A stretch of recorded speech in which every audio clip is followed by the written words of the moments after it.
Hello students, this is Dr. Jyoti, and in this video I'm going to discuss about the basics of plasma and its application in the field of solid waste management.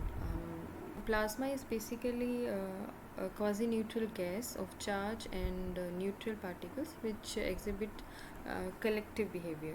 So first you have to understand the terms what is quasi-neutrality and collective behavior. So collective behavior is I have told you that in plasma we have collection of neutral as well as charged particles. So a charged particle, when it is surrounded by some neutral atoms and some other charged particle, then it affects them. Okay, so Coulomb forces come into picture. So when we have two charges, so either they will attract or they will oppose each other depending on their respective charges. But in case of plasma, what we have inbuilt electromagnetic forces within the plasma, which is because of the local high concentration of charges, and because of this some inbuilt electromagnetic fields are created, and because of them a single individual charge particle is not only affected by its local neighborhood but also what is happening in the remote area also. So a collective behavior means a single particle is not behaving individually in itself, but it is being affected by other charges which are in very remote region, so they behave collectively. Okay, so such behavior like individual particle doesn't have their own individuality, and they are affected by all other charged particles, whether they are present in the nearest neighborhood or in some remote area. And quasi neutrality, as its name itself indicate, is we have collection of charged particles. We have positive charges, we have negative charges, as well as neutral atoms too. So we have charge creation of charge in such a way that we have equal number of positive and negative charges, and this behavior is known as quasi neutrality. We have large collection of charged particles, and in when the concentration is large, like when we have very large number of particles, charged particles, and we have equal number of them, then overall the plasma is neutral, and within it we have charged particles. So when in general when we talk of ionized gas, so they are singly ionized or doubly ionized, but in case of plasma we do have, depending on the kind of gas which we have used to create the plasma, single ionized and doubly ionized atoms within the plasma, but overall the plasma is neutral because of the large collection of charged particles and equal number of charges, and because of this the overall behavior is neutral of plasma. If we try to put some external electrode within the plasma, then near the electrode, near the positive electrode, negative charge will collect, near the negative electrode positive charge will collect, so that the effect of external electric field which we have inserted within the plasma, that will be cancelled out. So this shielding of the external electric field in the plasma is because of this quasi neutrality, and this collection of charges around the respective electrode, so that there is a shielding of external electric field is in the form of a sphere. Okay, they make a sphere kind of thing around the electrode, and that is known as a Debye sphere. Okay, and the radius of that Debye sphere is known as the Debye length. So there are basically three criteria which if satisfied, then that ionized gas may be known as plasma. So first condition is your Debye length should be much smaller than the length of the plasma. So length of the plasma should be large because the shielding will happen at some small length within the plasma when we put some external electric field, and it will happen up to a certain limit. And if we keep on applying and applying a higher electric field, so that electric fields will start penetrating into the plasma. So up to the length where this shielding is happening is known as the Debye length. Second is your this density of particle in the Debye sphere should be large, because if we have only one or two charged particles, or very few or the less number of charged particles, then the expression which I have escaped all the mathematics in this presentation. So that in that we have taken some statistics assumptions, so that won't be allowed here if we have a very less number of particles. So to have those statistical assumptions in the calculation of the Debye length expression, we should have large number of particles. And but for ionized gas to be called at a plasma, this number of particle in the Debye sphere should be very large. Third is the frequency of typical plasma oscillations. As I have told you, that polarization will take place because of the opposite charges are present in the plasma.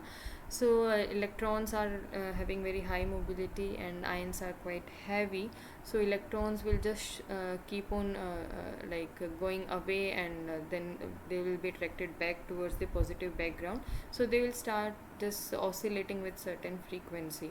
So that frequency is known as the frequency of plasma oscillation, and tau is the mean free time between collisions with neutral atoms. So the charged particle will also undergo with collisions with neutral atoms too, and the mean free time between two successive collisions is known as tau.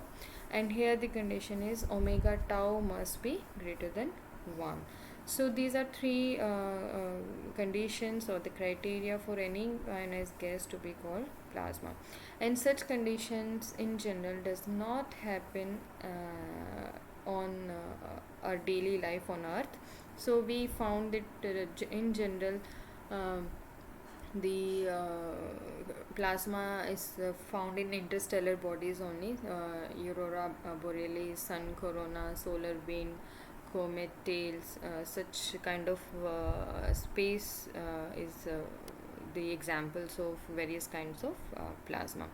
In laboratory we do have plasma which we create by ourselves under certain conditions, and such plasmas are known as laboratory plasmas. So as I have told you that plasma is not compatible with the human life on Earth, but we found all around our in our space, interstellar space, we have plasma. So 99% of the space around Earth or in our galaxies is in plasma state only. So this particular property is being exploited and being used in making plasma torches, so which can burn every kind of material on this earth except the radioactive material. So this particular property of plasma can be used to manage solid waste on earth. And so we have seen on our metro cities also, and in our rural areas also, heaps of waste have been created, and like they converted into mountains later, and they seriously create some health hazards because they release some poisonous gas which are not good for health and of human being as well as of flora and fauna also. So there are various ways of solid waste management like landfilling, incineration and composting. which have been used to manage our waste, but they are not fully satisfying because there are some advantages, but a few disadvantages also. So we'll discuss one by one all these methods. So one of the method is composting.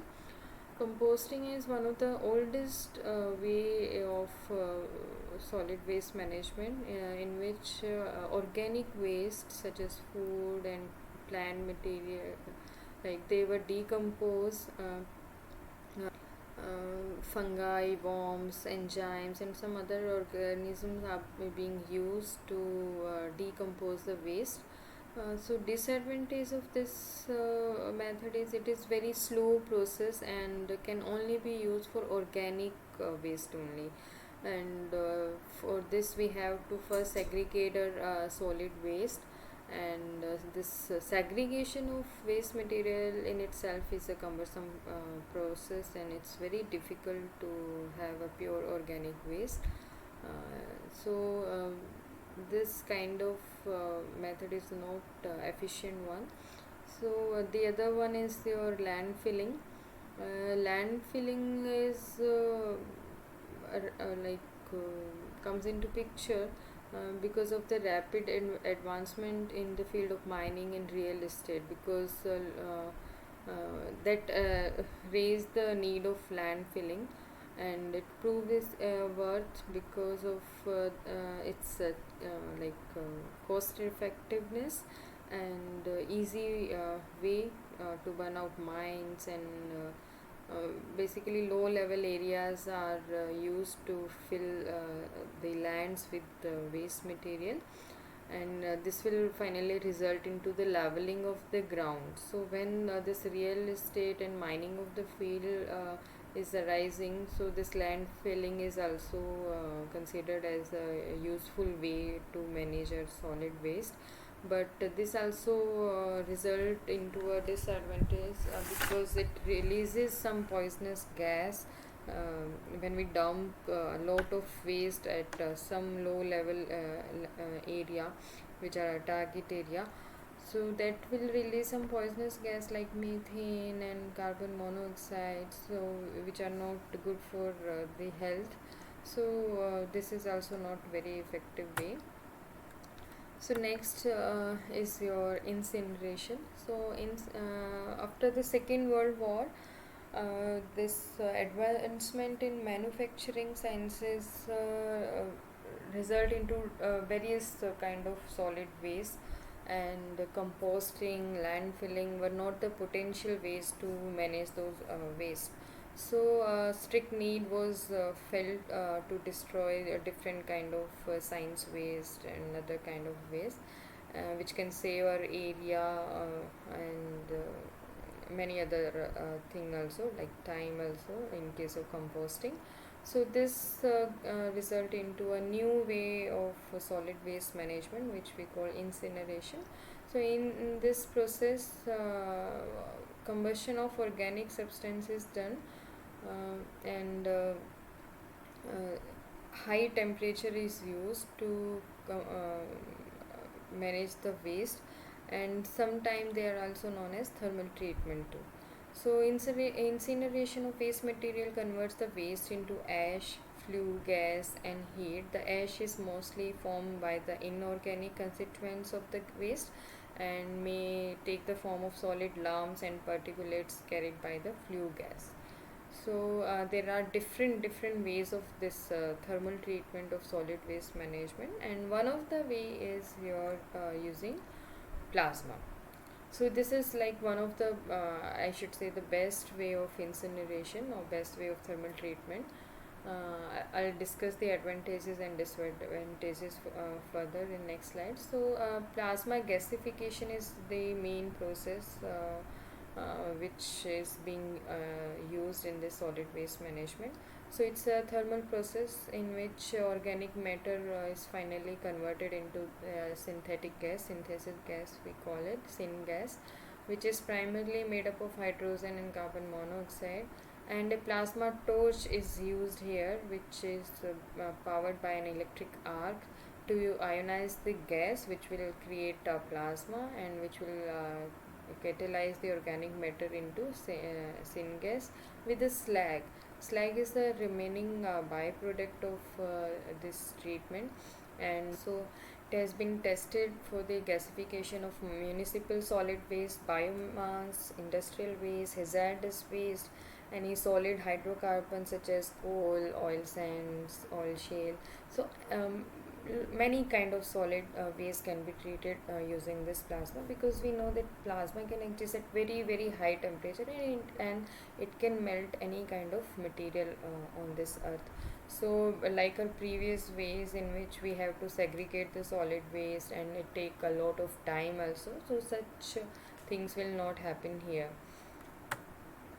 So in this small plasma torch is used, and in that torch we have some inert gases such as argon, and if we have very large torch, then it will have nitrogen. So the electrodes may vary from copper to tungsten or hafnium, zirconium, along with various alloys.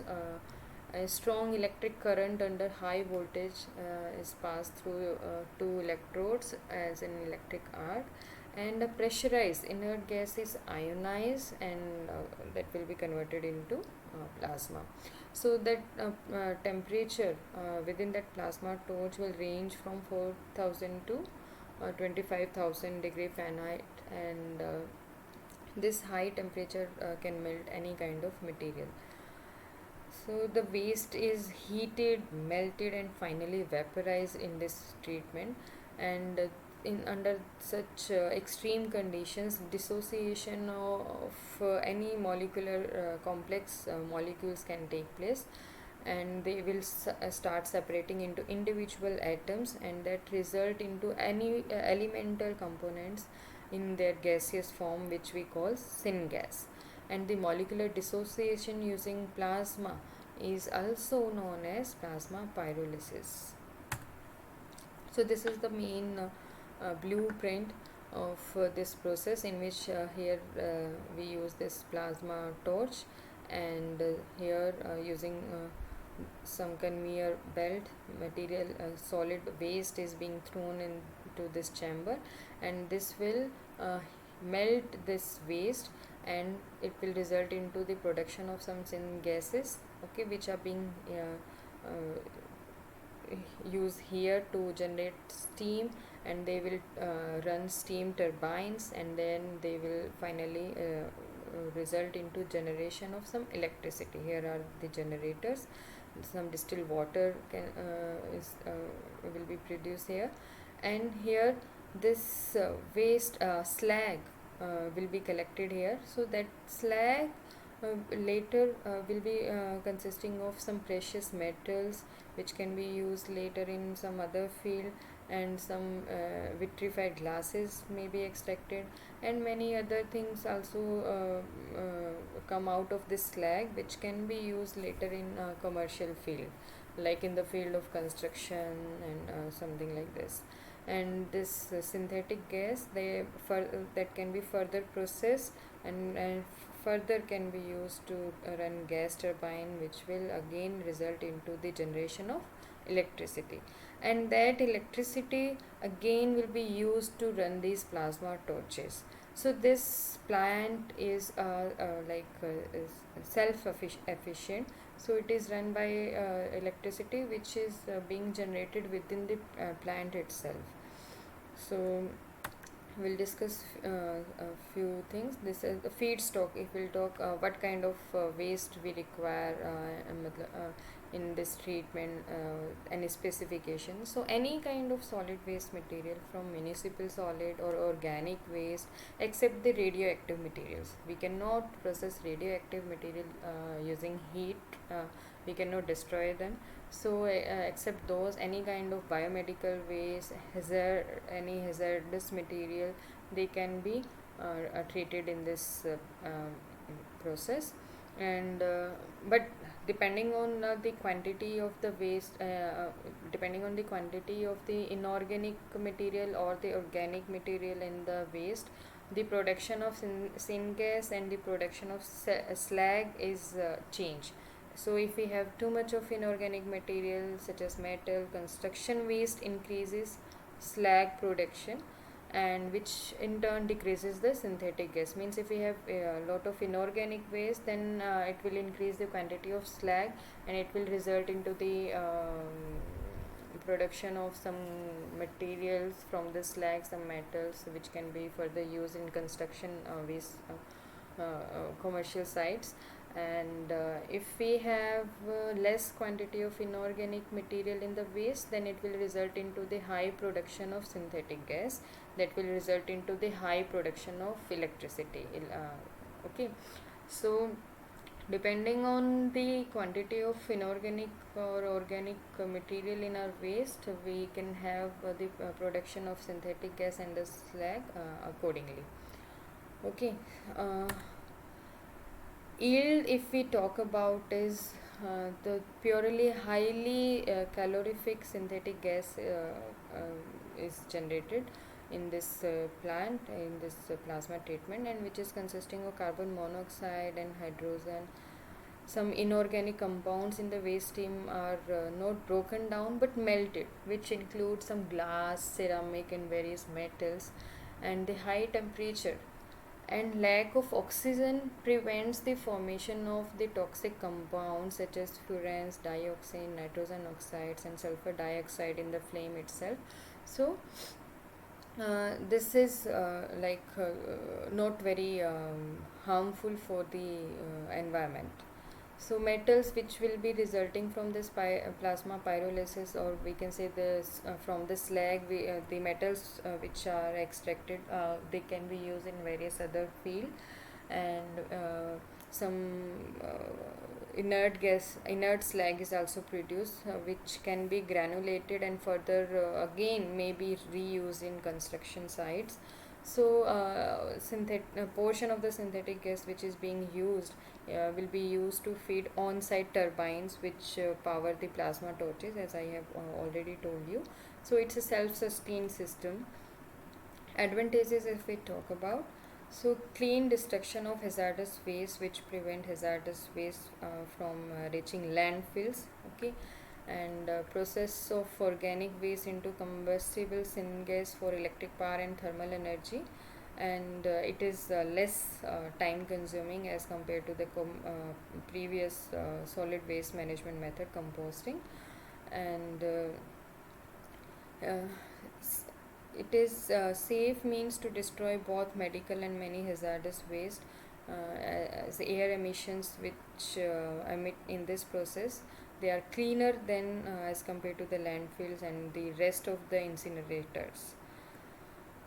Gasification with starve, combustion, and rapid quenching of syngas from high temperature can avoid the production of dioxin and furans that are very common in other incineration processes. So this is very less toxic as compared to other methods. And potential production of vitrified slag, which could be used as construction material along with production of value added products, metals from the slag. So this is also one of the most interesting feature of this treatment. And some processes are designed to recover fly ash, bottom ash, and most other particulates for 95% or better diversion from landfills, and no harmful emission of toxic waste result into this process. So these are the advantages. And now if we'll discuss the disadvantages, then large initial investment is required in the setting up of this plant, and so initial costs are very high as compared to other alternatives. And along with this, operational costs are also very high as compared to the other incineration methods. And wet feed stock result into the less production of syngas, and which results into less production of electricity and thermal energy, and that will result into higher energy consumption of the higher energy consumption in the running of the plant. So that sometime it may lead into a negative or no net energy production from the plant. So although it is self-sustained, but sometimes it result into negative net energy production also if there is less synthetic gas production.